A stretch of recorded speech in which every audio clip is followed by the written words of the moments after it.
Okay,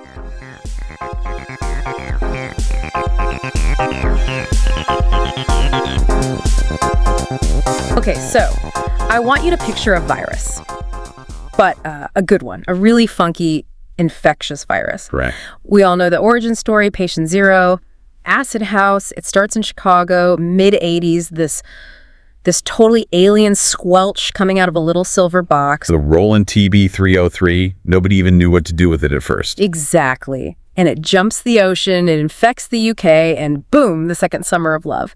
But here's the thing about viruses, right? They mutate. They adapt to the host.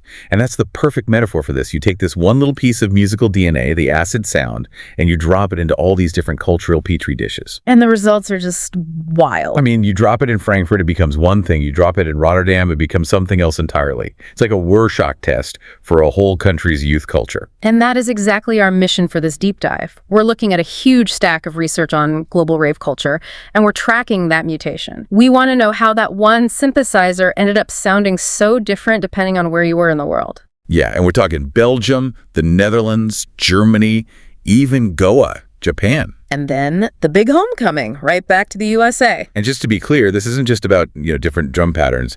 We're looking at how this little machine became a vehicle for social expression. This is the moment rave went from an underground scene to this global force. Okay, so let's get into it. First stop on the tour, Belgium. Now, when I think of Belgium, I'm thinking, I don't know, chocolate, waffles. But the sources say their big contribution was basically an accident. A total, complete accident. It's an amazing story. Yeah. So it's the late 80s. Acid house is fast. It's energetic. Right. But there was this one track, Flesh, by a band called A Split Second. The story goes, a DJ at a club, some say it was the Boccaccio, some say another place, he took the 45 RPM record and played it at 33. Wait, hold on. So they just played it at the wrong speed? Wouldn't that sound, I don't know, sluggish, like the batteries were dying? You would think so. But he pitched it up a little, +8 on the turntable. And instead of sluggish, it sounded heavy, menacing, this chugging industrial grind. And the crowd liked it. They went nuts for it.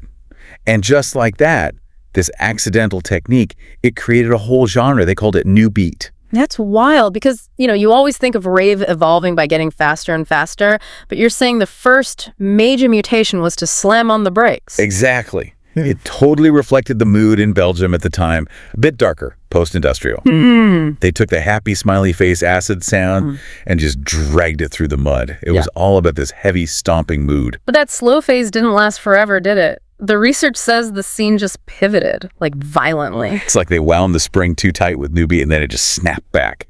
By the early 90s, you have producers like Frank DeWolf, C.J. Boland. The big names. The legends. And they start pushing the tempo way, way up. And we're talking about the birth of hardcore techno, of jump style. And the TB303, that little silver box, what were they doing to it now? It wasn't just squelchy anymore. No, they stopped being polite to it. They realized if you crank the resonance knob all the way and just overdrive the mixer, that little squelch turns into a distorted growl. It becomes aggressive. Is that where the Hoover sound comes from? That's it. It literally sounds like a giant vacuum cleaner. Just this ripping saw blade sound. So we've gone from a slow industrial grind to, 150 BPM with vacuum cleaner noises? That's a serious vibe shift. And it sets the stage perfectly for what happened right next door. Because if Belgium was flirting with aggression, the Netherlands, well, they decided to go pro. Right. Rotterdam. The Gabber scene. The notes here call this the most extreme evolution of acid house. But why Rotterdam specifically? Why not Amsterdam? Because context is everything. Amsterdam was the cultural capital, artsy, a bit posh. They were into soulful, groovy house music. And Rotterdam is a port city. It was bombed to rubble in the war, rebuilt with concrete and steel. It's working class, it's industrial. The kids there looked at the fancy clubs in Amsterdam and basically said, that's not us. We want something harder. We want music that sounds like a construction site, and they got it. So break it down for me. What makes Gabber sound like Gabber? If I put on a Rotterdam terrorcore track, what am I hearing? Okay, first you're hearing the 303 being absolutely tortured. But the real signature is the kick drum. Right. In house music, the kick is a soft thud. Right. In Gabber, they take a 909 kick drum, run it through a distortion until the sound wave literally clips and turns into a square. It's not a thud, it's a G-O-N-G. It's like getting hit in the chest. And the speed is just off the charts. Relentless. We're starting at 180 BPM and just going up from there. It's physically exhausting music. I'm trying to picture this scene. The fashion was pretty distinct too, right? Oh, totally. It was tribal. Yeah. The shaved heads, the tracksuits, okay. and the dance, the hackin' is this super fast, aggressive footwork. It wasn't about grooving. It was about purging energy. It's just such a contrast. The UK's Summer of Love was all smiley faces and hugs. The Dutch scene seems to have taken that communal idea and just weaponized it. It's the difference between let's all come together and it's us against the world. For those kids, it wasn't escapism through peace. It was escapism through sheer intensity. Which is so fascinating because just a few hours drive away, in Germany, they were using the exact same machines to do the complete opposite. The ultimate irony. Welcome to Germany and the melodic turn. So we're talking about Frankfurt, Berlin, people like Sven Veth, Cham and Spoon. Yeah, and they fell in love with the hypnotic side of the 303. But instead of distorting it into noise like the Dutch, they leaned into the trance of it all. They wanted to make the machine sing. And when you say sing, you mean those long, sweeping filter sounds, the epic stuff. Exactly. They added huge amounts of reverb and delay. They added these massive emotional synthesizer pads. And they created trance. The song structures changed too. You get these huge breakdowns where the drums just drop out. And it's just pure melody. Pure emotion. Before the beat slams back in, they were literally engineering a collective peak experience on the dance floor. And the scale of this was just, we have to talk about the Love Parade. The love trade, this is where the virus metaphor goes into overdrive. The numbers are they're staggering. It started as a political demonstration in '89, right? For peace. Yes, a literal peace demo. It was like 150 people dancing behind a VW bus. The motto was peace, joy, pancakes. Peace, joy, pancakes. I love that. But fast forward a few years. And you're talking over 1 million people.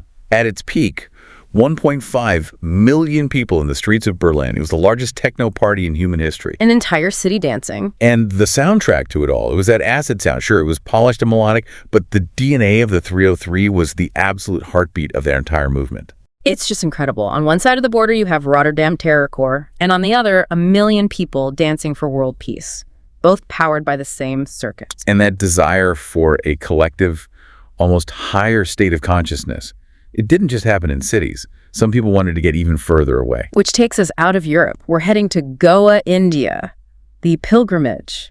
The Goa state of mind. This is such a unique mutation. Yeah. You have to remember, Goa had been a haven for hippies since the 60s. The end of the hippie trail. Exactly.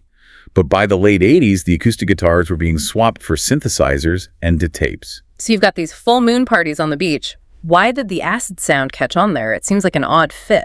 Because the 303, with its twisting, morphing liquid sound, it actually mimics the psychedelic experience. It sounds trippy. So producers like Goa Gill and Astral Projection just leaned right into that. They created Goa Trance. So how is that different from the German trance? It's way denser, more chaotic. It uses these complex, spiraling Eastern melodies and scales. The German sound was very clean, almost architectural.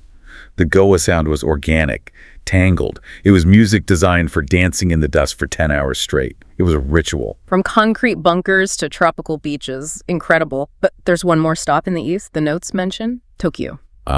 Japan. A crucial stop. And it's interesting because Japan is the culture of, detail, of obsession with gear. And Roland, the company that made the 303, is Japanese, so it's the machine coming home. Exactly. But the Japanese scene, in clubs like WOM, they treated the sound with a different kind of respect. In Europe, it was all about raw energy or emotion.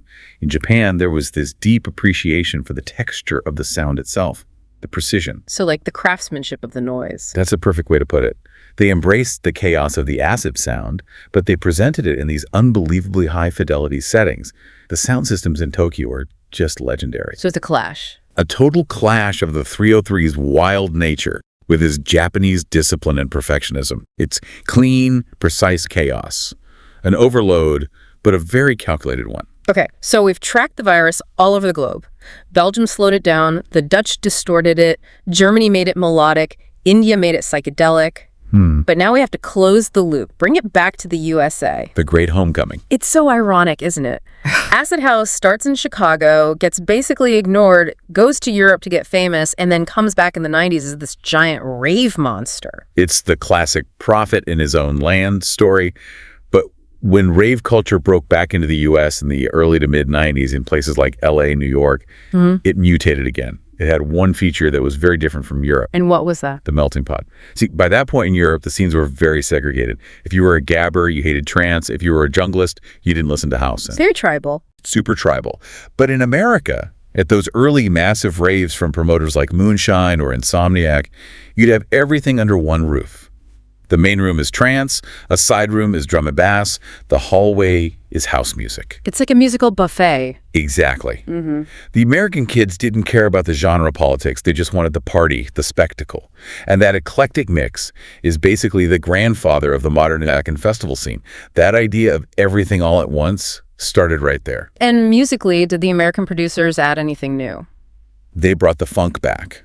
The breakbeat sound got huge. Especially in places like Florida. They took those 303 acid lines, but they put them over these broken syncopated drum beats instead of the straight four-on-the-floor kick of Europe. It was groovy again. So let's zoom out. We've seen all these different scenes. What's the big takeaway? Why does it matter that this one synthesizer sounded so different in all these places? I think the takeaway is that the machine was never the point. We called it a virus, but maybe it's more like a mirror. The TB303 is just circuits. It doesn't have an opinion. Right. It just makes a noise. It just makes a noise. The humans provide the context. The kids in Rotterdam were feeling aggressive, so they made the machine scream. The kids in Berlin felt unified and optimistic, so they made it sing. The people in Goa were seeking something spiritual, so they made it hypnotic. The machine didn't change. The intent of the user changed. It proves that technology is just a tool. It amplifies whatever a culture is already feeling. And that legacy is everywhere now. You listen to modern pop music and you'll hear a filter sweep, a synthesizer. That's the ghost of the 303. It taught the world that electronic sounds could be deeply emotional. They could be terrifying, or they could be peaceful. But they were never just robotic, they had soul. And that leads to this final thought that I find so fascinating. What's that? It's that the exact same machine, the TB303, was the engine for both the world's biggest peace demonstration, the Love Parade, and a genre literally fronted by a group called the Rotterdam Terror Corps. Wow. It just shows you the machine is just a mirror. The music it makes, it just reflects the society that's twisting the knobs.